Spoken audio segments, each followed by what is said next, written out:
आज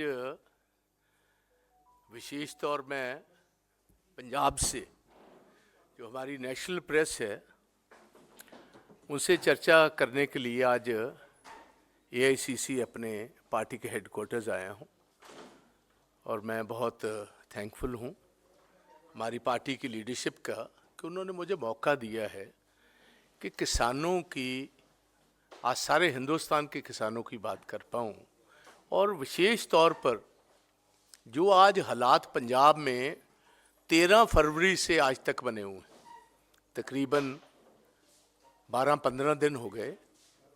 पंजाब में जो हालात हैं उसके बारे में मैं सारे देश को बताना चाहता हूँ, आपको भी जानकारी देना चाहता हूँ। सबसे पहले तो हमें बहुत अफसोस है कि जो किसान मेहनत करके हर रोज़ हम जो खाना खाते हैं और जो हमारे थाल में खाना या प्लेट में खाना आता है, जिसकी मेहनत के साथ खाना हमें रोज़ हम परोसते हैं घरों में, तो हमारे साथ वाला बगल वाला सूबा जो है जिसको हम अपना ही सूबा कहते हैं, हमारे ही भाई हैं, जिस ढंग से उन्होंने पंजाब के किसानों के साथ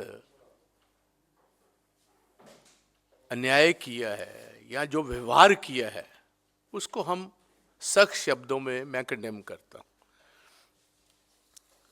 इस प्रेस कॉन्फ्रेंस में मैं श्रद्धांजलि के रूप में 2 शब्द अपने नौजवान छोटे भाई पंजाब के शुभकरण सिंह 22 साल की एज के एक किसान, जो पहले जब मोदी साहब नए कानून लेकर आए थे किसानों के खिलाफ, उस टाइम भी 1 साल वो लगातार ऑलमोस्ट दिल्ली के बॉर्डर्स पर बैठा था। वो पंजाब की टेरिटरी में था, तकरीबन हरियाणा की टेरिटरी से 1 किलोमीटर पीछे हैवी टीयर गैस शेल्स के बाद उस लड़के को अचानक गोली लगती और आज तकरीबन 7-8 दिन हो चुके हैं। सबसे अनफॉर्चुनेट बात यह है कि उसकी शहादत हुई, कोई एफआईआर अभी तक लॉन्च नहीं हुई, ना उसका पोस्टमार्टम हुआ है, ना उसके लास्ट राइट्स जो हैं वो अभी फैमिली ने किए हैं। जिस दिन उसकी मौत होती है उसके अगले दिन ही मैं वहाँ उसके गांव, भलो गांव है ये बठिंडा ज़िले में, मौड़ शहर के बिल्कुल नज़दीक, वहाँ मैं गया और सबसे अफसोसनाक बात ये है कि हमारे बहुत सारे प्रेस के भाई जो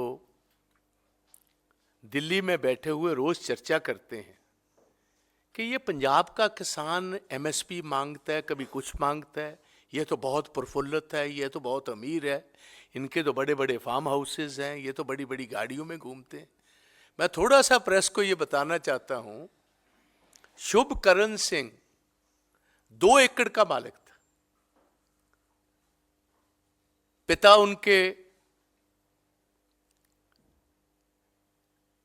जो हैं वो सही हालत में नहीं है,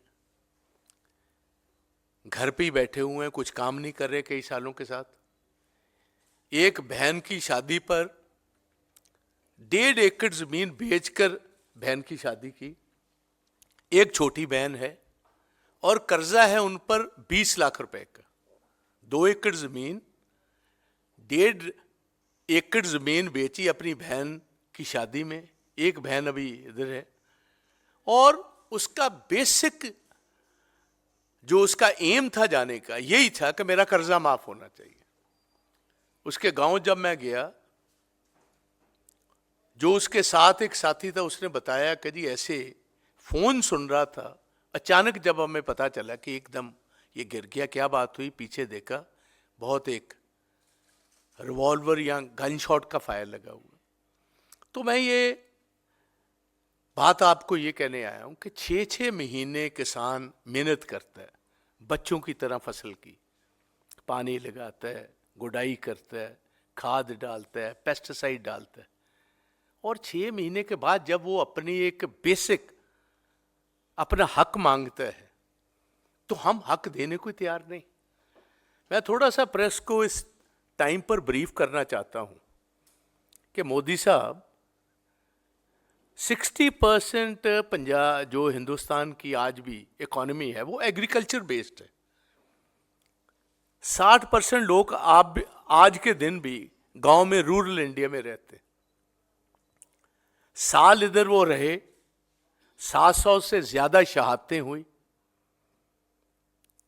आपने कानून वापस लिए और तब आपने ये वादा किया कि मैं एमएसपी भी आपको दूंगा, लीगलाइज भी हम करेंगे, इसको अमली जामा भी पहनाएंगे और एक कमेटी भी बनेगी जिसमें गवर्नमेंट के रिप्रेजेंटेटिव्स भी होंगे, संयुक्त किसान मोर्चा के भी होंगे, और जो जो इनके और बहुत सारी बातें थी ये सारी हम हल करेंगे। अफसोस की बात है इतना टाइम गुजरने के बाद उसकी नोटिफिकेशन भी नहीं हुई थी। जो वापस कानून लिए तो उसकी नोटिफिकेशन भी नहीं हुई, कोई मीटिंग नहीं बुलाई गई। और आज अगर फार्मर्स अपने हक के लिए दिल्ली में आना चाहते हैं पीसफुली, आप मुझे बताएं जो हरियाणा की गवर्नमेंट ने तौर तरीका अपना रखा था, कंक्रीट की दीवारें बना देना, कील वहां नीचे लगा देने, तो भाई ऐसा काम तो कभी तालिबान वाले अफगानिस्तान में तो सुना था करते हुए। एक देश जिसकी पहचान महात्मा बुद्ध से, दुनिया की सबसे लार्जेस्ट डेमोक्रेसी जिसको कहते हैं, जिसकी पहचान महात्मा गांधी से हो, उस देश में आप अपने किसानों पर, और मैं बिल्कुल अथॉरिटी के साथ ये बात आपको बता रहा हूं, कोई भी पंजाब का किसान जो है इसने हरियाणा का बॉर्डर क्रॉस नहीं किया। आज 300 से ज्यादा हमारे किसान भाई डिफरेंट हॉस्पिटल्स में इलाज करवा रहे हैं। एक की मौत, 5 की मौत हो चुकी, एक तो गन वुंड से हुआ है, कोई हार्ट अटैक से पूरे हुए हैं। बहुत सारों को मैं मिलकर आया हूं, जहां आप हैरान होंगे वहां पैलेट यूज हुए हैं, जो दोनाली बंदूक है।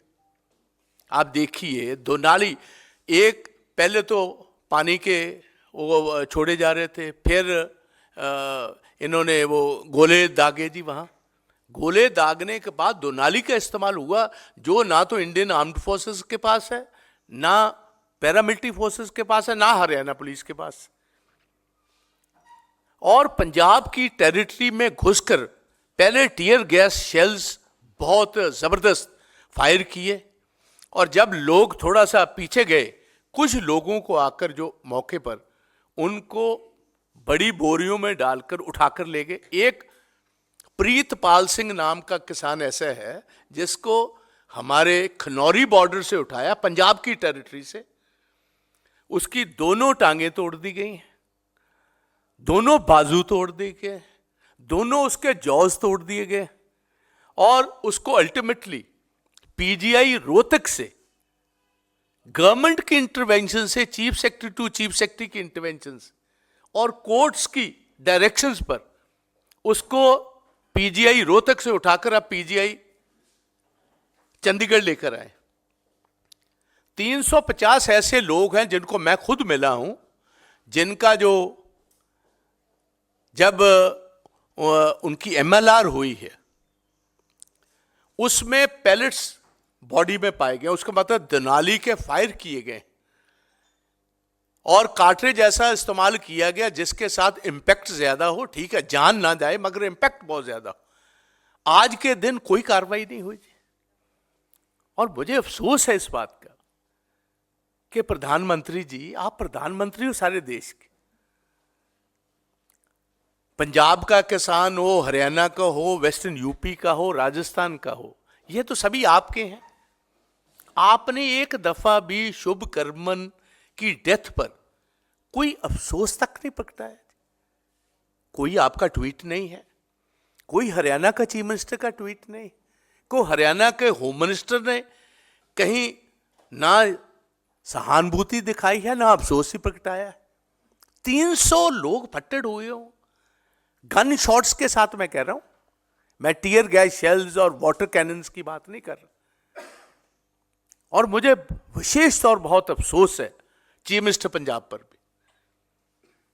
भाई, हरियाणा की पुलिस जिस ढंग पर हरियाणा की टेरिटरी से एंटर करने के, ना किसी ने एंटर किया, उसके बावजूद इतना अग्रेसिव उनका पोस्चर था कि पंजाब की पुलिस क्या कर रही थी। हमारी पंजाब की पुलिस पंजाब के लोगों को एज ए शील्ड आगे होनी चाहिए थी।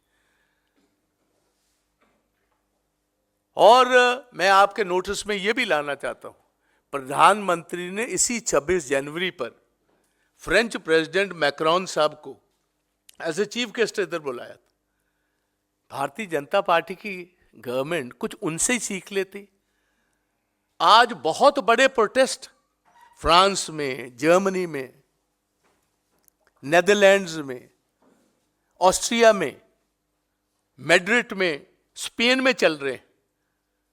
प्रेसिडेंट मैक्रोन खुद किसानों के पास गए और उनको यकीन दिलवाया कि आपकी हर बात हम सुनेंगे और मेरी गवर्नमेंट आपका बाकायदा तौर उसका हल करेगी। और वहां के किसानों ने तो कहीं एग्रेसिव पोस्टर वहां लिया, ट्रैक्टर्स लेकर के। आज के दिन मैड्रिड और ब्रसल्स में ट्रैक्टरों के साथ उन्होंने सारा शहर भर दिया। आप दिल्ली, आप मुझे बताएं, हमारे लोगों ने अगर दिल्ली की सरकार से बात करनी हो तो कहां करें? या तो उनके पास फायर वेपन्स हो, उन्होंने लॉ अपने हाथ में लिया हो। पीसफुल प्रोटेस्टर्स को आप रोक रहे हो। कितनी दफा भारतीय जनता पार्टी ने रामलीला ग्राउंड्स भरी हैं, कितनी दफा हमारी सरकारों में जब किसान आए हैं हमने उनको वेलकम किया, बोर्ड क्लब तक पहुंचे। इन दी पास्ट आप देख लीजिए कितनी गवर्नमेंट्स हुई, बड़े टिकैत साहब से लेकर चौधरी चरण सिंह जी तक, देवीलाल जी तक, बड़े बड़े जो हमारी पार्टी के भी, जब हम ऑपोजिशन में प्रोटेस्ट हुए, आपके तो बिल्कुल पार्लियामेंट के बाहर तक लाखों लोग आ जाते रहे। आप मुझे बताएं, यहां तो बताएं कि उन्होंने कुछ ऐसा काम किया है, लॉ एंड ऑर्डर हाथ में लिया है, कोई गाड़ियां तोड़ी, कुछ ऐसा काम किया कि आपको रोकना पड़ा जी। इट्स मोस्ट अनफॉर्चुनेट ये जो किया गया है जी। मैं एक और बात आपके नोटिस में लाना चाहता हूं, और सेंट्रल गवर्नमेंट को भी मैं कहना चाहता हूं कि देखिए, जो प्रो फार्मर ट्विटर हैंडल्स हैं, जो किसानों की बात करते हैं, हिंदुस्तान के किसान की करते हैं, पंजाब के किसान की करते हैं, वो तो आपने ब्लॉक करने शुरू कर दिए जी। जो एंटी फार्मर हैं और जिनका बहुत सारा तल्लुक और लीनिंग्स भी रूलिंग पार्टी के साथ, उनको फ्री रन दे दिया जी। वो जिस आदमी को जो मर्जी कह लेते हैं जी। किसी के सिर पर दस्तार हो, वो अपनी नौकरी करता हो, इंडियन पुलिस सर्विसेज का ऑफिसर भी हो, आप 2 मिनट में उसको खालिस्तानी एंटी नेशनल बता देते हो। ये बात ये कंप्लीटली भूल गए कि जो पंजाबी हैं और विशेष तौर जो सिख हैं, उन्होंने देश की आजादी में जो नुमाया रोल अदा किया, प्रेस तो बहुत बखूबी इसको जानती है। सबसे आगे अगर देश की खातिर काले पानी गए या फांसियों के फंदे गले में हंसकर अपने डलवाए, तो पंजाबी सबसे आगे थे। आज भी कोई महीना ऐसा नहीं गुजरता जहां पंजाबी, या विशेष तौर हमारे सिख भाई जो आर्म्ड फोर्सेस में, वो नेशनल फ्लैग में लिपट कर हर महीने पंजाब किसी ना किसी गांव या शहर में पहुंचते हैं। आप एक ऐसी पैट्रियोटिक कम्युनिटी को आप एंटी नेशनल, खालिस्तानी और ऐसा प्रोपेगेंडा आप कर रहे हो, जिसके साथ मैं समझता हूं एक बहुत गंभीर नतीजा देश के लिए ये हो सकता है। इसमें मैं प्राइम मिनिस्टर साहब को, होम मिनिस्टर साहब को कहूंगा, ऐसे जितने हैंडल्स हैं जो बिल्कुल कम्युनिटीज में जहर फैलाने का काम कर रहे हैं, उनको कंट्रोल करना चाहिए। प्रो फार्मर हैंडल्स को कंट्रोल करने की जरूरत नहीं, क्योंकि वो कोई एंटी नेशनल प्रोपेगेंडा नहीं कर रहे, वो प्रो फार्मर कर रहे हैं, प्रो किसान कर रहे हैं। कोई भी एंटी नेशनल या कम्युनिटीज में जहर उगालने की बात करेगा, किसी का भी हैंडल हो, उसको नेशनल गवर्नमेंट को रोकने की जरूरत है। एक तो मैं ये कहना चाहता हूं,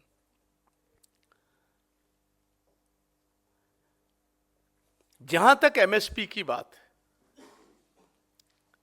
मुझे इस बात की बहुत खुशी है कि हमारे लीडर राहुल गांधी जी ने, हमारे कांग्रेस अध्यक्ष खड़गे साहब ने ये बात यकीनन तौर सारे देश को कह दी कि आप मौका दीजिए, इंडिया ब्लॉक की गवर्नमेंट आएगी तो सबसे पहला काम जो हम करेंगे एमएसपी को लीगलाइज करने का करेंगे, अमली जामा पहनाएंगे, जो सबसे बड़ी डिमांड किसानों की सारे देश भर में।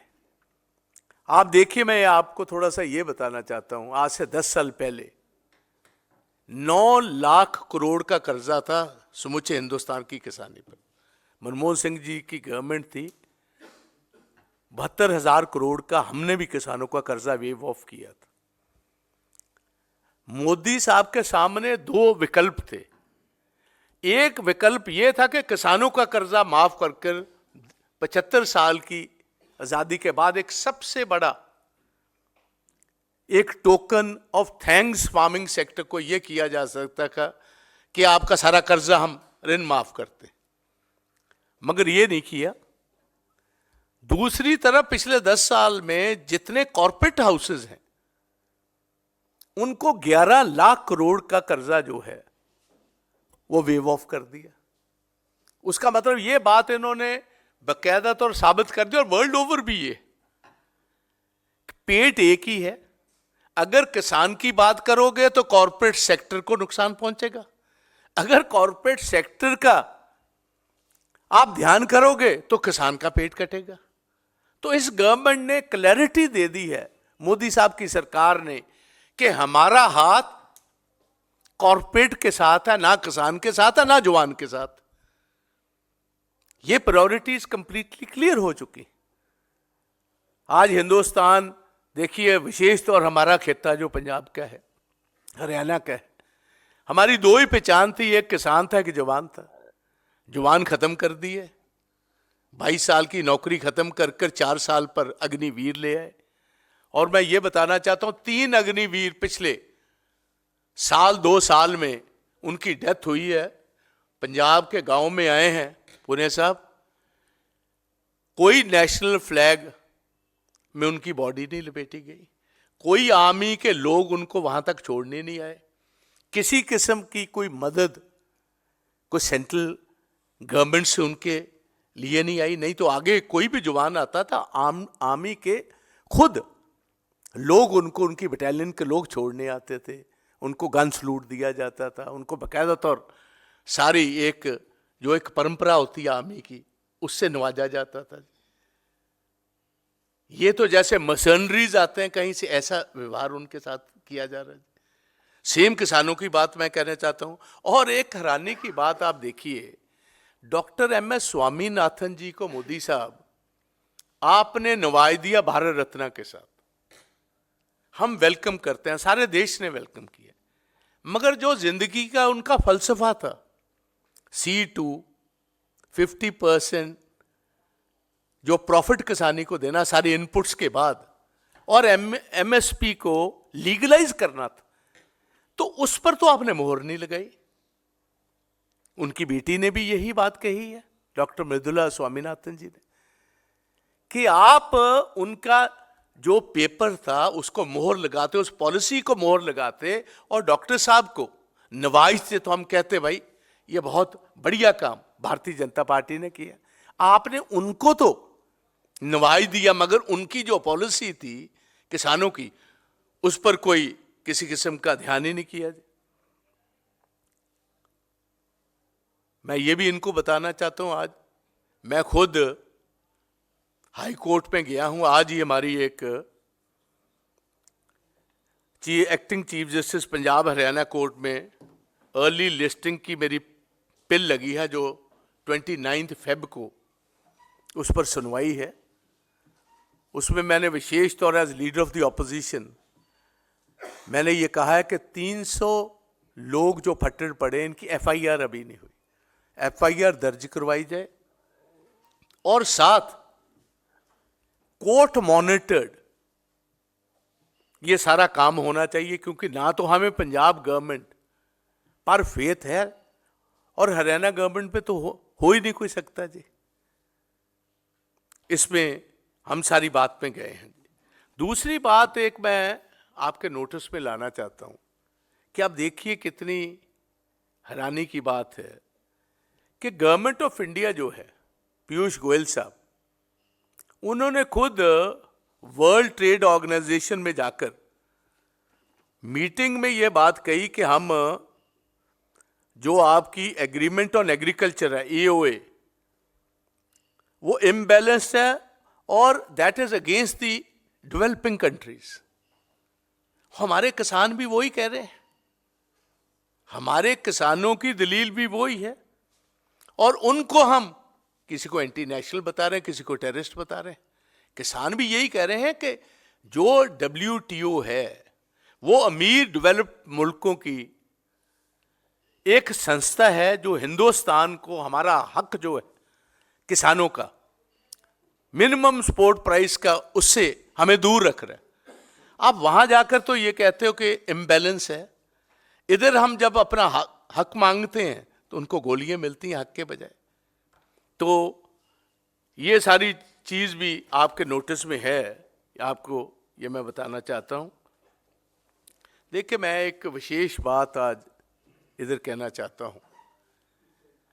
पिछले 60 साल से पंजाब हरी क्रांति लेकर आया है। हरी क्रांति के साथ लोगों को लगा होगा कि पंजाब का बहुत फायदा हुआ है, देश का पेट भरते रहे 60 साल। आज पंजाब के हमारे वाटर लेवल्स इतने नीचे जा चुके हैं, अलार्मिंग रेट पर नीचे जा चुके हैं, और एग्रीकल्चर साइंटिस्ट का कहना है अगर ऐसा ही राइस और वीट का ये साइकिल चलता रहा तो मैक्सिमम 10 से 12 साल में ये सारा रेगिस्तान बन जाएगा। 90% पंजाब की जो वाटर टेबल है ये ब्लैकिश पानी हो चुका है, कंज्यूम होने के काबिल नहीं रहा। हमारे जमीन का सॉइल टेक्सचर, क्योंकि इतनी ज्यादा एक्सटेंसिव एग्रीकल्चर हो रही, 2-2, 3-3 फसलें ले रहे हैं, जमीन को भी सांस चाहिए जैसे हमें चाहिए। हम भी 8-9 घंटे सोते हैं तो फिर ही आप फ्रेश उठते हो। जमीन को भी सांस चाहिए कि एक आधी फसल ना बोई जाए, फिर ही जमीन की बात बनती है। इतने लगातार 5-7 डेकेड से आप देख रहे हो 2 की 3-3 फसलें चल रही, और इतना ज्यादा फर्टिलाइजर और पेस्टिसाइड, कीड़े मार दवाइयां इस्तेमाल हमने करनी शुरू कर दी हैं कि जो हमारी मालवा की बेल्ट है जहां कॉटन क्रॉप हुआ करता था, वहां अब ट्रेन्स चल रही हैं बठिंडा से बीकानेर को, गंगानगर को, जिन ट्रेन्स का नाम ही कैंसर एक्सप्रेस रख दिया गया। तो गवर्नमेंट ऑफ इंडिया को तो विशेष ध्यान देने की जरूरत है। हिंदुस्तान के सारे किसान की जो ये डिमांड है उस पर विशेष ध्यान देने की जरूरत है।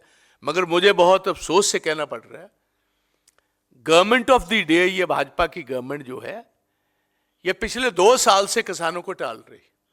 अब भी ये इसी इंतजार में है कि इनको पंजाब से बाहर निकलने नहीं देना। चंद दिनों में इलेक्शन कोड आ जाएगा, कोड के बाद कौन राजा और किसकी प्रजा फिर देखा जाएगा। तो इसलिए विशेष तौर मैं आज इधर पहुंचा हूं कि पंजाब के हालात भी आपको बता पाऊं।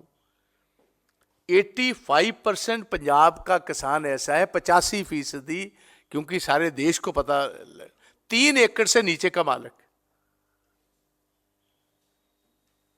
को 5-10% ही ऐसे हैं जिनके पास को 10, 15, 20 एकड़ या 50 एकड़ जमीन होगी।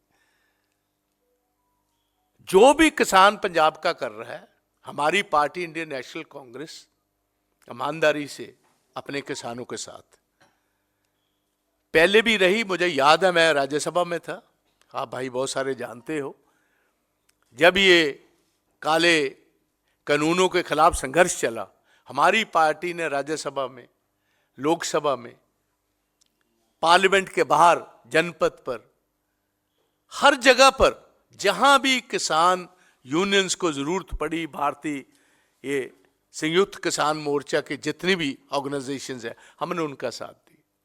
और अब भी हम किसान हमारा जो कांग्रेस का हाथ है वो किसान और जवान के साथ। तो ये सारी बातें मैं कहना चाहता हूँ, और ये भी मेरी कोशिश होगी, परमात्मा ने मेहर की, एमएसपी तो हम देंगे ही, हमारी कोशिश ये भी रहेगी कि एक बड़ा लोन वेवर आते टाइम में अगर इंडिया ब्लॉक की गवर्नमेंट आई तो बड़ा लोन वेवर इन कॉर्पोरेट हाउसेस के बजाय किसान को लोन वेवर भी मिले, उसको फसल का दाम भी बढ़िया मिले, और अच्छा दाम मिलने के साथ हमारी मार्केट इंप्रूव होगी।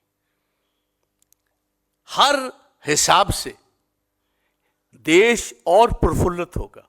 अगर पैसा रूरल सेक्टर में जाएगा तभी बात बन पाएगी, अदरवाइज ये जो इम्बैलेंस है अमीर और गरीब का, जो पिछले 10 साल में बहुत ज्यादा बढ़ चुका है, उसके साथ भारी नुकसान है। और मैं समझता हूं ग्राउंड लेवल पर बहुत बेचैनी, और देश के लिए ऐसी बेचैनी जो है वो कोई अच्छा संदेश नहीं।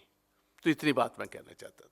Thank you. आपसे मैं अनुरोध करूंगा कि इसी मुद्दे पर क्वेश्चन पूछें, उनका हम जवाब देना चाहेंगे।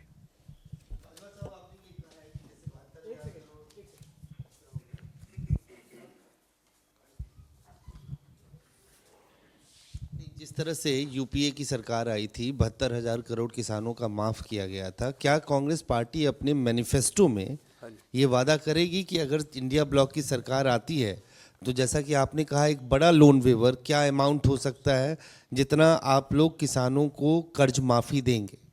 देखिए, ये हमारा सजेशन है। मैंने ऑलरेडी कांग्रेस अध्यक्ष जी को और राहुल जी को भी, जिस दिन ये एमएसपी का इन्होंने फैसला किया था, मेरी बात हुई थी और मैंने यही बात कही थी कि इसके साथ आप गंभीरता से लोन वेवर का भी अपना जो बनेगा मैनिफेस्टो, उसमें लोन वेवर का भी आप जरूर करें।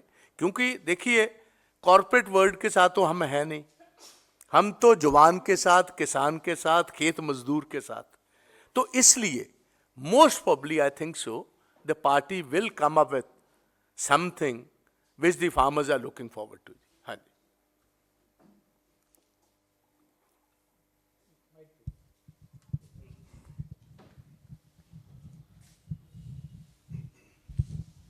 बाजवा साहब, अभी आपने जिस बंगाल घटना का जिक्र किया जिसमें एक सीनियर आईपीएस को जो है भाजपा के नेताओं द्वारा जो खालिस्तानी बोला गया, इससे पहले भी किसान आंदोलन शामिल कई नेताओं को एंटी नेशनल या खालिस्तानी बोला गया। इसको लेकर आपकी सहयोगी पार्टी टीएमसी ने बीजेपी का काफ़ी विरोध भी किया। क्या कांग्रेस भी ऐसी घटना जिसमें एक सीनियर आईपीएस को खालिस्तानी बोला गया, क्या कहने कहेगी? 100% हम तो कहते हैं, देखो मेरा ये कहना है कि हिंदुस्तान जो है हमारा, इसमें हर कम्युनिटी है जी, नंबर किसी का बड़ा है किसी का छोटा है, और गवर्नमेंट का तो सबसे विशेष ध्यान मिनॉरिटीज की तरफ, घट गिनतियां जो हैं उनकी तरफ होना चाहिए। एक आदमी अपनी ड्यूटी कर रहा है और आप बजाय आप उसको पैटअप करो। आप मुझे बताओ कितने सिख अभी तक या पंजाबी आपने देखे हैं जो एंटी नेशनल होंगे? इतना बड़ा स्ट्रगल पंजाब में हुआ, 35,000 से ज्यादा जाने 15 साल में गई, और सबसे ज्यादा शहादतें उस मूवमेंट को खत्म करने में हमारे सिख भाइयों की थी जी।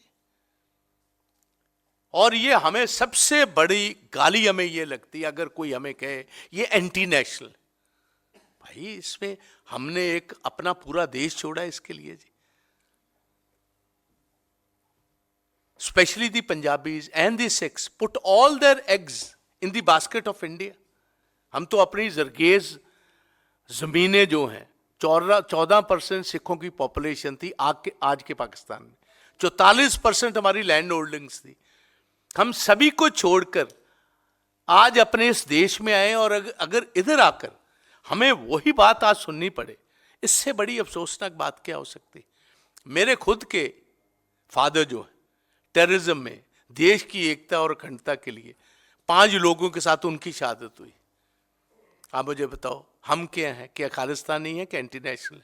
मेरे elder brother, real brother brigadier Bajwa, he led 192 mountain brigade को लीड करते हुए जो टाइगर हिल पर कब्जा किया, मेरे भाई लीड कर रहे थे, he was the commander, he was injured badly over there. आप मुझे बताओ वो किसके लिए हमने किया जी? क्या हिंदुस्तान के लिए किया कि किसी और देश के लिए किया जी? अगर ऐसी बातें आप करोगे तो इससे सोचना क्या होंगी? विचारधारा किसी से आपकी सहमत हो ना, वो एक और बात। अगर ऐसी बातें तो बहुत डीप डाउन मैं समझता हूं नुकसान करेगी जी। नॉर्थ ईस्ट में कर रही हैं, अगर पंजाब जैसी important border state, bordering Pakistan, अगर ऐसे आप हालात या ऐसे आप सवाल करोगे हमारे पैट्रियटिज्म पर जी। हाँ ठीक है, हम भारतीय जनता पार्टी की विचारधारा से ना कल सहमत है, ना आज है, ना कल रहेंगे, पर इज दिस द वे? ऐसे मेरे ब्रदर ही हैं, आर्मी यूनिफॉर्म में थे, कश्मीर में ब्लास्ट उन पर हुआ जबरदस्त सोपोर में। आप मुझे बताओ कि कल को उनको पगड़ी डालकर कहीं घूम रहे होंगे तो आप उनको भी एंटी नेशनल या खालिस्तानी बोल दोगे जी? तो इस बात पर तो हमें सख्त एतराज, और सारा पंजाब बहुत इस बात पर, हम कहते हैं किसी और बात हमारी मानो या ना मानो, मगर ये बातें जो हैं ये नहीं चलेंगी, और ना कोई पंजाबी इसको किसी हालत में मंजूर करेगा जी। हाँ जी बाजवा साहब, आपने कहा कि द स्टेट ऑफ अफेयर्स जो आज की डेट में पंजाब हरियाणा बॉर्डर पे हैं with regard to the farmers movement, and Shubhkaran's body is still not being cremated. So ऐसे हालात में you also just mentioned that Punjab police should have come out as a shield to protect the farmers of Punjab. Yeah. So what exactly is your message to the Chief Minister who's yet to register a case, as you're saying? See, it's most unfortunate. Bhagwant Singh मान जी वो विचोले बने थे, ये जो इनकी cabinet के ministers गए थे, वो भाई विचोलगिरी करो मगर कुछ फार्मर्स को तो दिलवाओ, कुछ पंजाब को कुछ दिलवाओ। और आज आप 300 लोग जख्मी हैं और आपकी पुलिस अभी तक एफआईआर लॉन्च नहीं कर रही। दैट मीन्स उन पर कहीं ना कहीं नेशनल प्रेशर है जी। अगर प्रेशर है तो chief minister has to come, either he defends Punjab, और या फिर हाथ ऊपर आकर कर बाहर निकला है कि मेरे बस की बात नहीं है भैया, किसी और को मौका दो, मैं पंजाब को और पंजाब के लोगों को और पंजाब की किसानी को प्रोटेक्ट नहीं कर पा रहा जी। आप देखिए बिल्कुल गुमसुम है जी, ये कैसे चलेगा? ये इसीलिए I had to come specially to Delhi to give this message.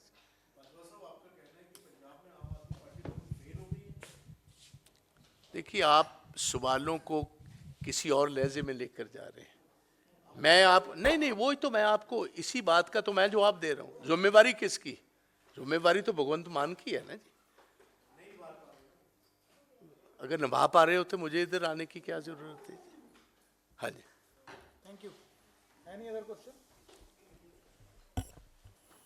Thank you very much.